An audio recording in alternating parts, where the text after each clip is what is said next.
Hello, my Bill 5000 Nation. How's everyone doing today? Hopefully, everyone's having a great day. If not, I hope it gets better from here. We are back with another MrBallen video. I try to find a creepy one.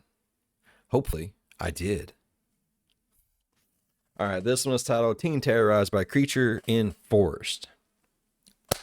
Alright, let's go ahead and get into today's story. I'm excited. Hopefully it's spooky. It's sticking with the spooky season, you know what I mean? So go ahead, turn them lights down low, put on something comfy, cuddle up with someone special. Let's try to get a little creepy up in here. Yeah. There's a good reason why so many movies that are designed to be scary are set in the woods. Really, the woods at night. The woods are creepy. Further, most of them are like a cabin in the woods at night, right? It's because being in the woods at night, as human beings, checks a lot of... I'm sorry, but Cabin in the Woods was not scary in any way, shape, or form. It wasn't. It was hilarious, though. Fear boxes.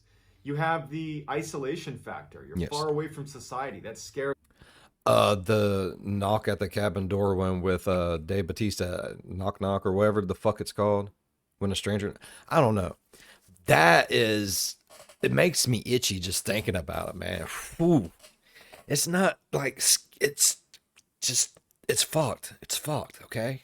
We don't want to be isolated. You feel more vulnerable that way. You know, it checks the darkness fear factor. As humans, we're mostly afraid of the dark. Nope. You don't know what's around you or what's looking at you. You know, you don't have the advantage of... There is nothing there at night that is not there during the day, MrBallen. It's fine. It's fine. It's fine. You know, city lights beaming in. You're kind of probably removed from lots of light pollution. So you're kind of like in total darkness. And I think the third fear check in the box would be the fact that it's easy to hide in the forest. You don't know what's watching you because... Or the stuff in the forest, but get my ass out there, man. I ain't gonna be able to hide shit. There's trees everywhere. You have animals, predators potentially, or even predatory humans that could be hiding at every turn. Hollywood has picked up on that and made bunches of movies of, you know, the whole cabin in the woods trope where somebody's isolated and scared in the woods. I think... What was it called? Dreamcatcher? Wasn't that out in the woods in a cabin? Is that even the name of the fucking movie I'm thinking about? I don't know. I got this problem where I remember a lot of shit, but I don't ever remember it correctly. Like, I know what I'm talking about. It's the one that has the slug and Duddits. The little boy, I don't know. I think it was Dreamcatcher. That one's fucked. Because it works. It's something that we are afraid of. And so today's story starts off a lot like all the other kind of cliche cabin in the woods scary stories. But this one, it's different. This one scared the heck out of me.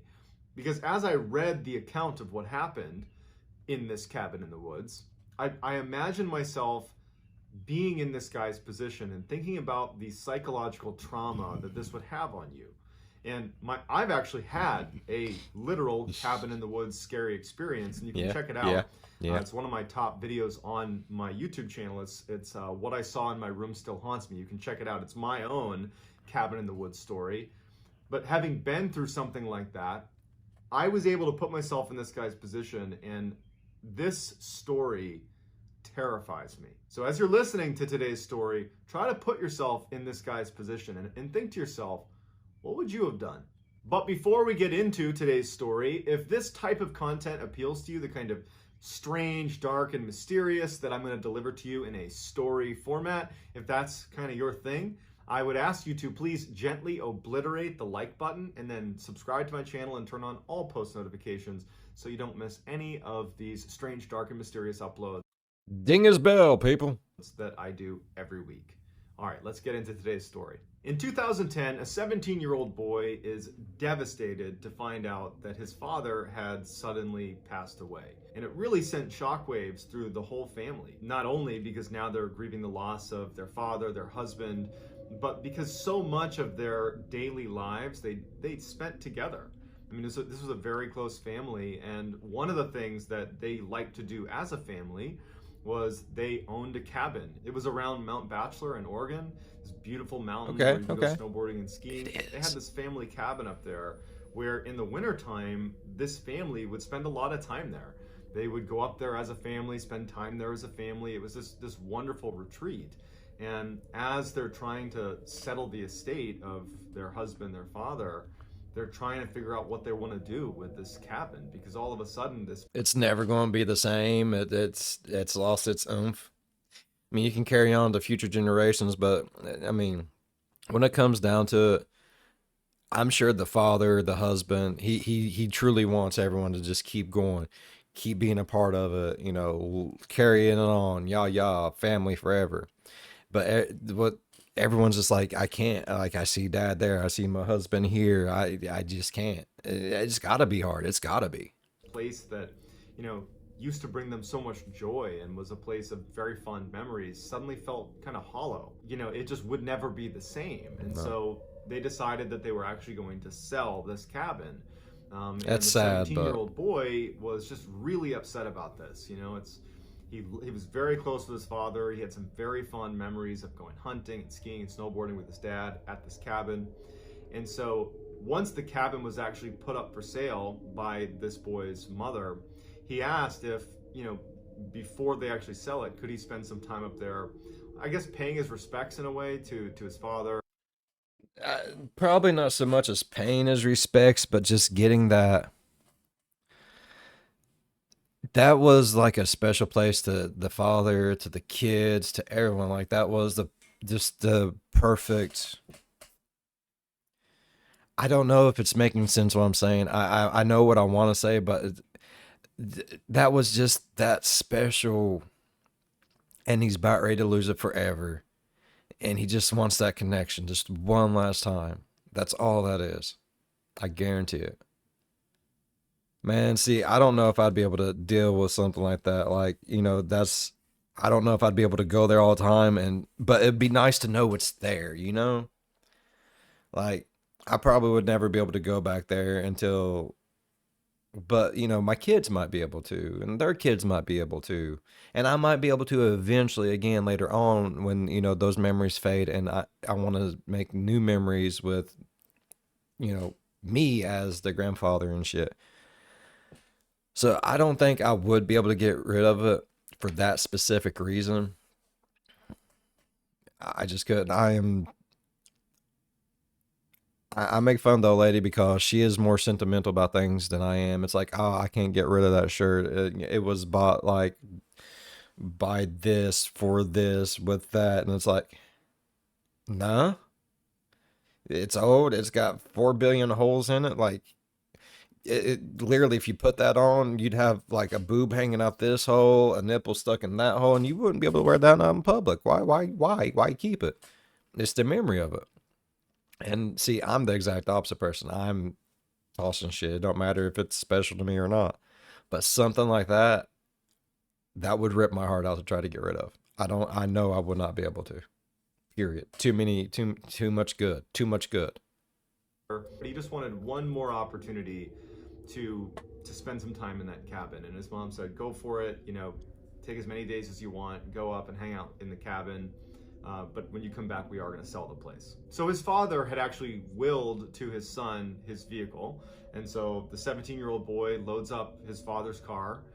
He goes out and he buys some snacks and drinks, heads up to the cabin in Oregon with the family dog whose name was Midnight. And his plan was just to go up to this cabin and basically try to enjoy being in this space one last time. Don't think about it as this place that now has no meaning because his father had died, but rather a place that he wanted one last positive memory before it was forever gone from their family. And so he gets up there, makes his way to the cabin, and he settles in for what turned out to be an abbreviated stay at the cabin. So in order to understand this story, we need to talk a little bit about the layout of the cabin itself.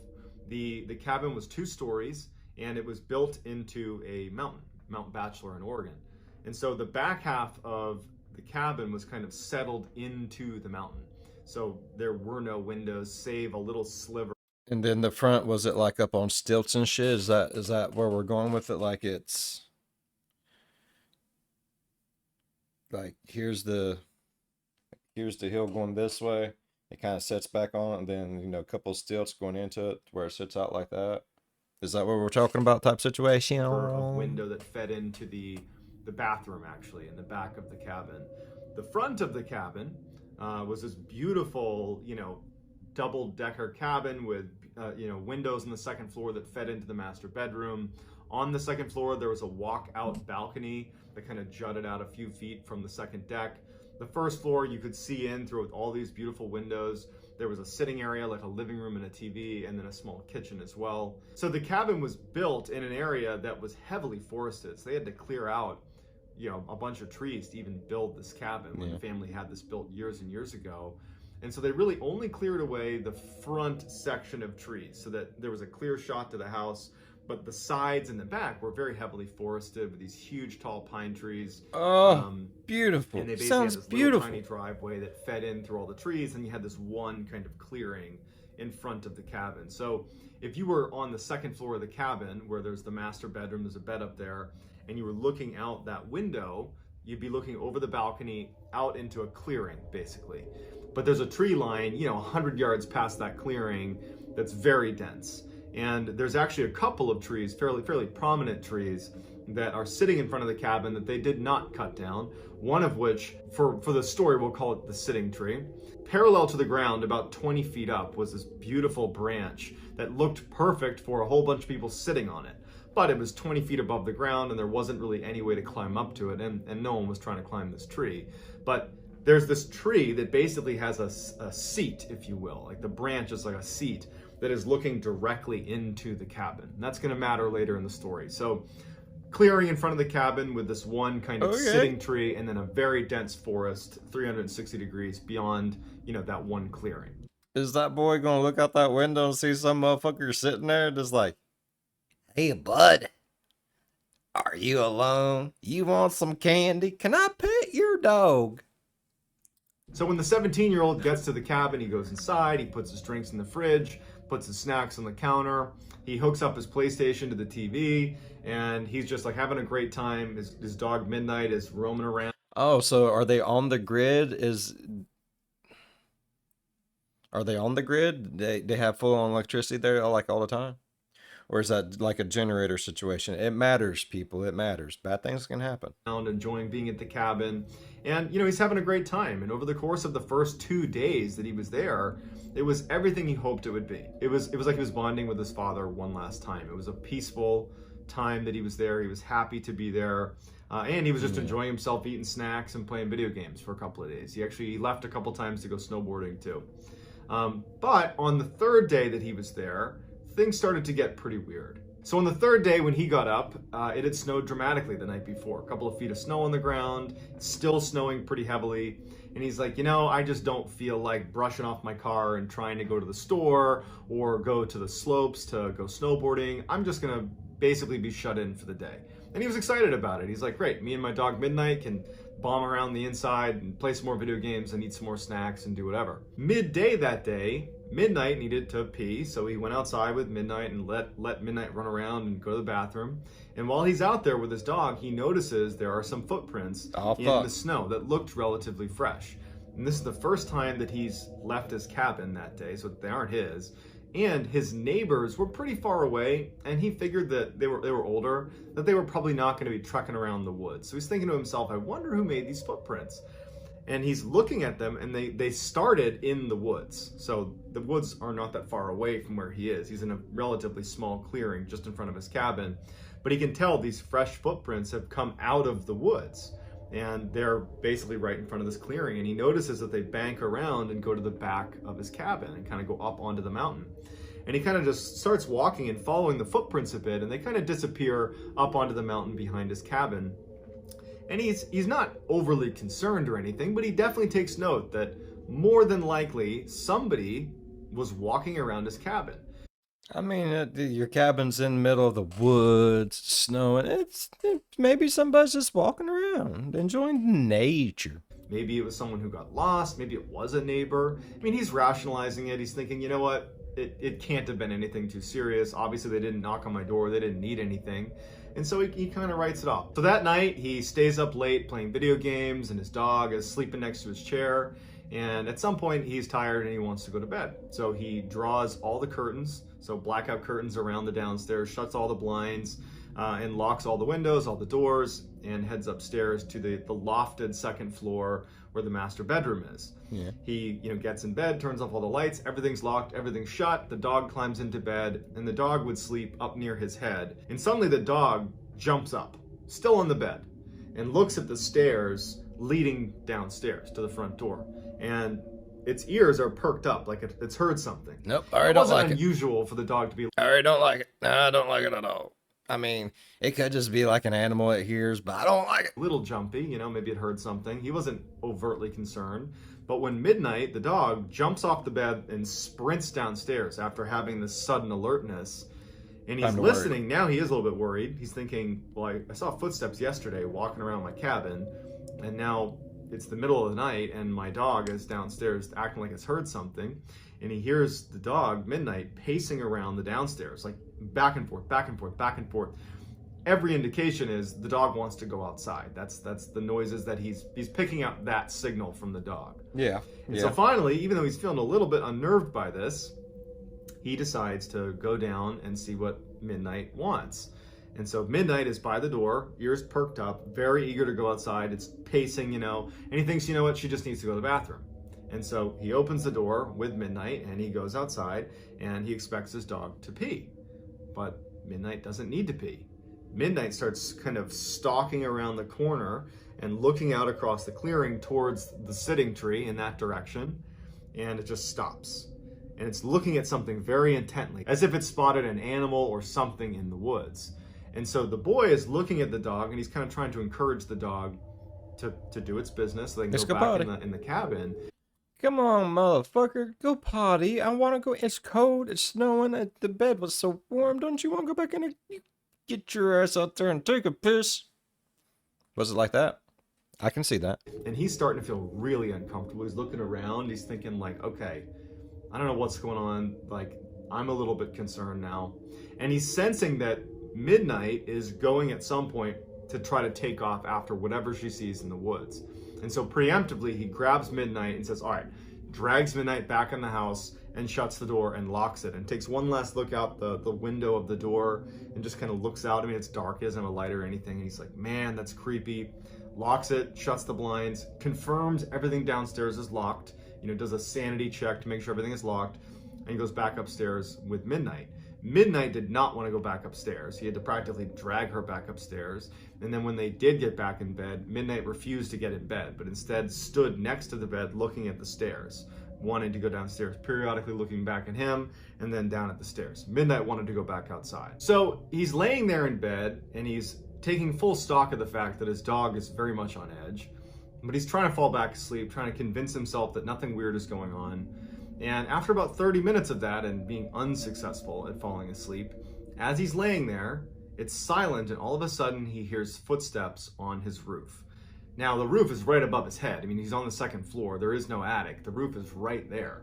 And he hears about 6 footsteps. And he actually described it as something with hooves. And his dog instantly looks up as well. And they're both watching the ceiling as what sounds like hooves walking along the roof of this cabin. Bro.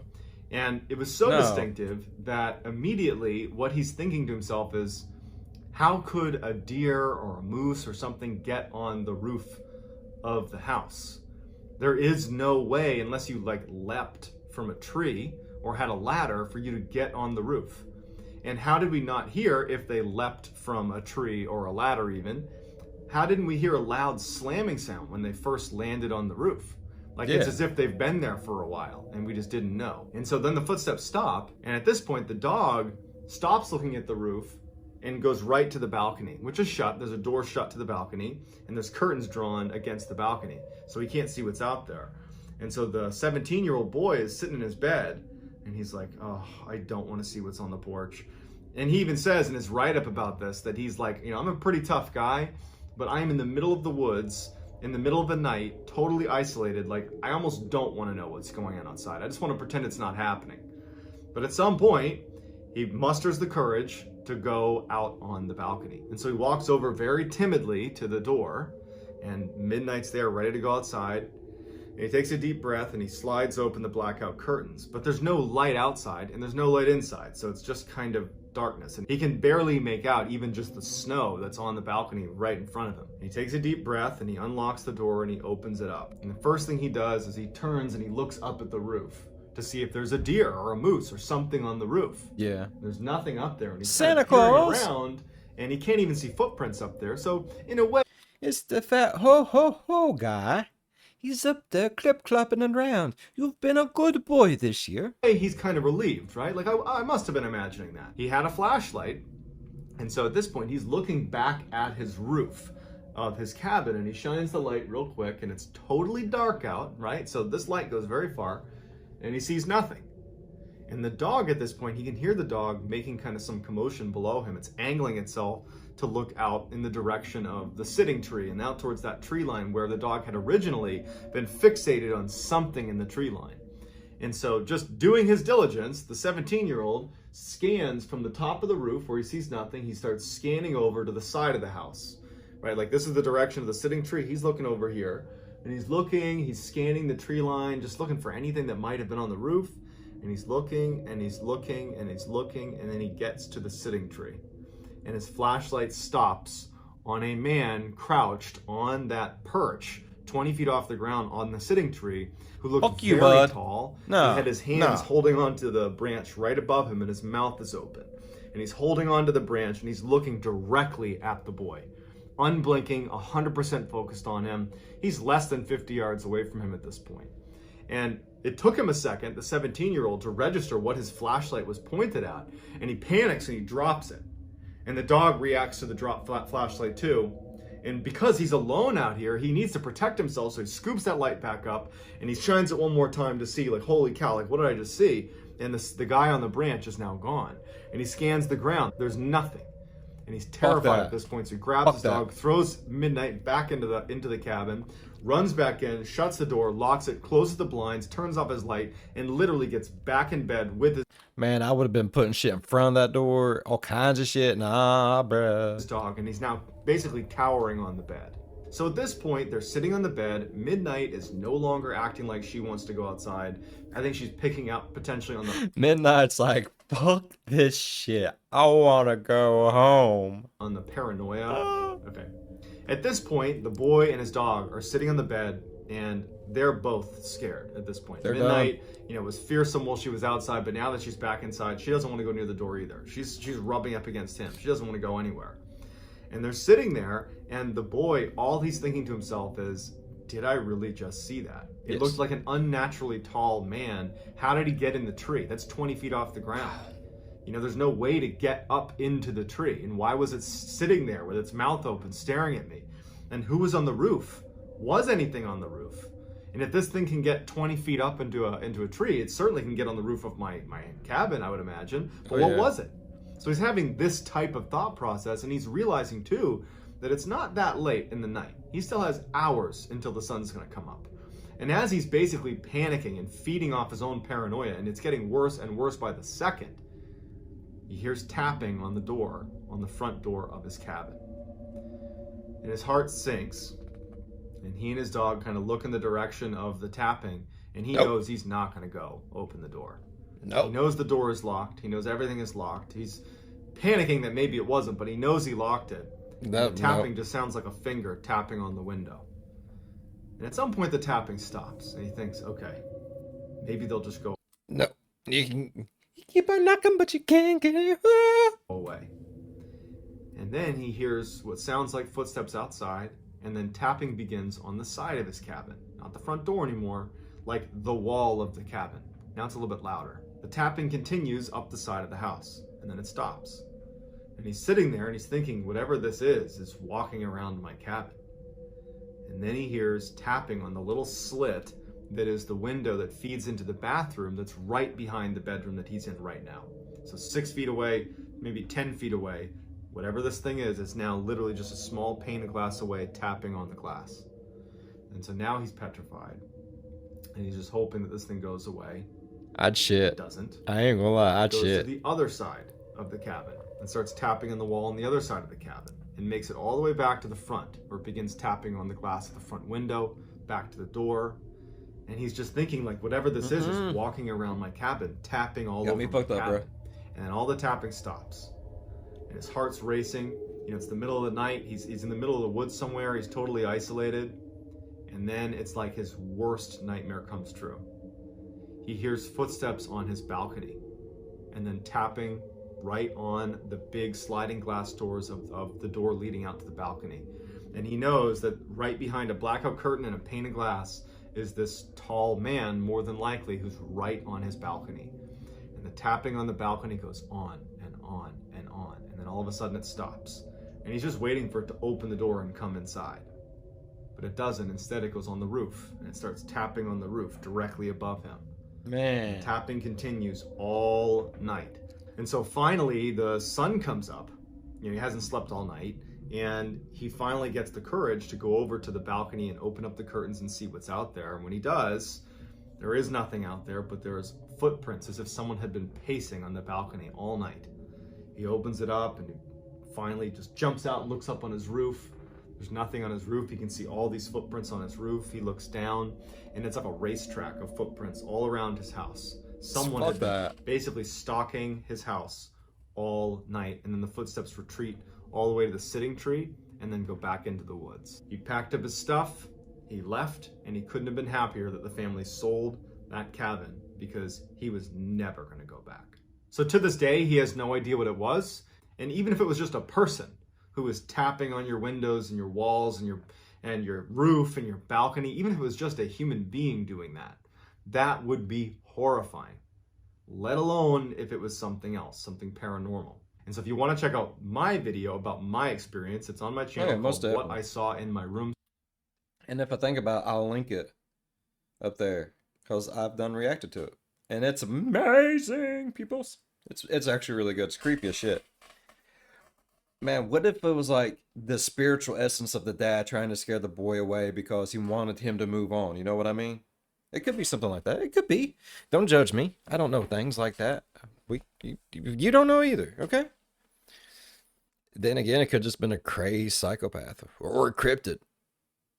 I mean, it could have been so much shit. All right.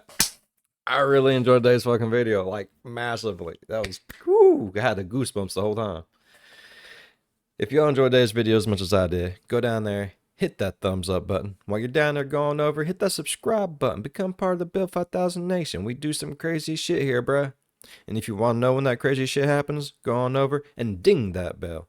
It'll work sometimes. Sometimes it don't. It usually don't work.